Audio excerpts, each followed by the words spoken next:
Exodus chapter 39. From the blue, purple, and scarlet yarn, they made woven garments for ministering in the sanctuary. They also made sacred garments for Aaron, as the Lord commanded Moses. They made the ephod of gold and of blue, purple, and scarlet yarn, and of finely twisted linen. They hammered out thin sheets of gold, and cut strands to be worked into the blue, purple, and scarlet yarn and fine linen, the work of skilled hands. They made shoulder pieces for the ephod, which were attached to two of its corners, so that it could be fastened. Its skillfully woven waistband was like it, of one piece with the ephod, and made with gold, and with blue, purple, and scarlet yarn, and with finely twisted linen, as the Lord commanded Moses. They mounted the onyx stones in gold filigree settings, and engraved them like a seal with the names of the sons of Israel. Then they fastened them on the shoulder pieces of the ephod as memorial stones for the sons of Israel, as the Lord commanded Moses. They fashioned the breastpiece, the work of a skilled craftsman.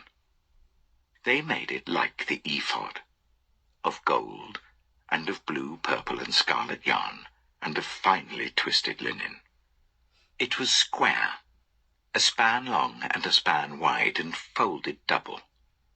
Then they mounted 4 rows of precious stones on it. The first row was carnelian, chrysolite, and beryl. The second row was turquoise, lapis lazuli, and emerald. The third row was jacinth, agate, and amethyst. The fourth row was topaz, onyx, and jasper. They were mounted in gold filigree settings. There were 12 stones, one for each of the names of the sons of Israel, each engraved like a seal with the name of one of the 12 tribes. For the breastpiece, they made braided chains of pure gold, like a rope. They made 2 gold filigree settings and 2 gold rings, and fastened the rings to 2 of the corners of the breastpiece. They fastened the 2 gold chains to the rings at the corners of the breastpiece, and the other ends of the chains to the 2 settings, attaching them to the shoulder pieces of the ephod at the front. They made 2 gold rings, and attached them to the other 2 corners of the breastpiece on the inside edge next to the ephod. Then they made 2 more gold rings, and attached them to the bottom of the shoulder pieces on the front of the ephod, close to the seam just above the waistband of the ephod. They tied the rings of the breastpiece to the rings of the ephod with blue cord, connecting it to the waistband, so that the breastpiece would not swing out from the ephod, as the Lord commanded Moses. They made the robe of the ephod entirely of blue cloth, the work of a weaver, with an opening in the center of the robe like the opening of a collar, and a band around this opening so that it would not tear. They made pomegranates of blue, purple, and scarlet yarn and finely twisted linen round the hem of the robe. And they made bells of pure gold, and attached them around the hem between the pomegranates. The bells and pomegranates alternated round the hem of the robe to be worn for ministering, as the Lord commanded Moses.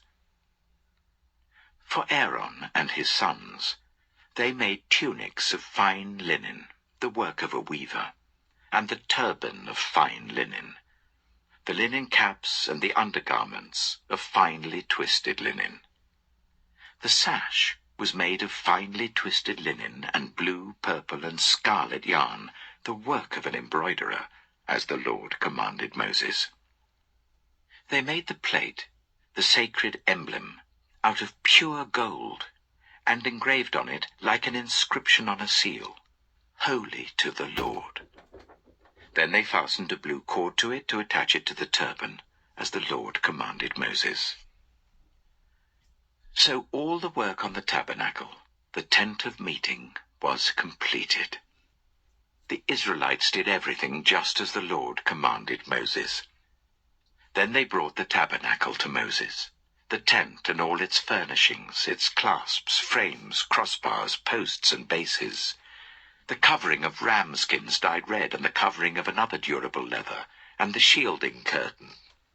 the Ark of the Covenant Law with its poles and the atonement cover, the table with all its articles and the bread of the presence, the pure gold lampstand with its row of lamps and all its accessories, and the olive oil for the light, the gold altar, the anointing oil, the fragrant incense, and the curtain for the entrance to the tent, the bronze altar with its bronze grating, its poles and all its utensils, the basin with its stand, the curtains of the courtyard with its posts and bases, and the curtain for the entrance to the courtyard, the ropes and tent pegs for the courtyard, all the furnishings for the tabernacle, the tent of meeting, and the woven garments worn for ministering in the sanctuary, both the sacred garments for Aaron the priest and the garments for his sons when serving as priests. The Israelites had done all the work just as the Lord had commanded Moses. Moses inspected the work and saw that they had done it just as the Lord had commanded. So Moses blessed them. Exodus chapter 40. Then the Lord said to Moses, "Set up the tabernacle, the tent of meeting, on the first day of the first month. Place the ark of the covenant law in it, and shield the ark with the curtain. Bring in the table, and set out what belongs on it. Then bring in the lampstand, and set up its lamps. Place the gold altar of incense in front of the ark of the covenant law, and put the curtain at the entrance to the tabernacle.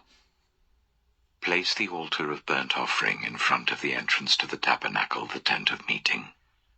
Place the basin between the tent of meeting and the altar, and put water in it. Set up the courtyard around it, and put the curtain at the entrance to the courtyard. Take the anointing oil, and anoint the tabernacle and everything in it. Consecrate it and all its furnishings, and it will be holy. Then anoint the altar of burnt offering and all its utensils.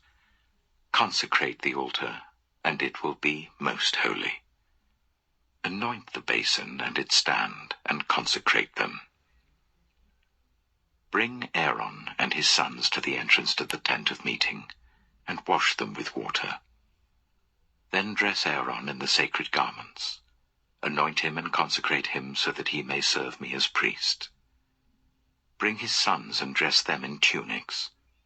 Anoint them just as you anointed their father, so that they may serve me as priests. Their anointing will be to a priesthood that will continue throughout their generations." Moses did everything just as the Lord commanded him. So the tabernacle was set up on the first day of the first month in the second year. When Moses set up the tabernacle, he put the bases in place, erected the frames, inserted the crossbars, and set up the posts. Then he spread the tent over the tabernacle and put the covering over the tent as the Lord commanded him. He took the tablets of the covenant law and placed them in the ark, attached the poles to the ark and put the atonement cover over it.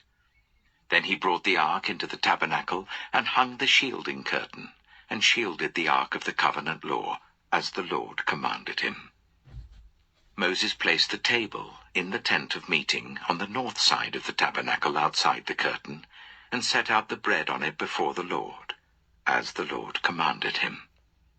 He placed the lampstand in the tent of meeting opposite the table on the south side of the tabernacle, and set up the lamps before the Lord, as the Lord commanded him. Moses placed the gold altar in the tent of meeting in front of the curtain, and burned fragrant incense on it, as the Lord commanded him. Then he put up the curtain at the entrance to the tabernacle. He set the altar of burnt offering near the entrance to the tabernacle, the tent of meeting, and offered on it burnt offerings and grain offerings, as the Lord commanded him. He placed the basin between the tent of meeting and the altar, and put water in it for washing, and Moses and Aaron and his sons used it to wash their hands and feet. They washed whenever they entered the tent of meeting or approached the altar, as the Lord commanded Moses. Then Moses set up the courtyard around the tabernacle and altar, and put the curtain at the entrance to the courtyard. And so Moses finished the work. Then the cloud covered the tent of meeting, and the glory of the Lord filled the tabernacle. Moses could not enter the tent of meeting because the cloud had settled on it, and the glory of the Lord filled the tabernacle. In all the travels of the Israelites, whenever the cloud lifted from above the tabernacle, they would set out. But if the cloud did not lift, they did not set out, until the day it lifted. So the cloud of the Lord was over the tabernacle by day, and fire was in the cloud by night, in the sight of all Israelites during their travels.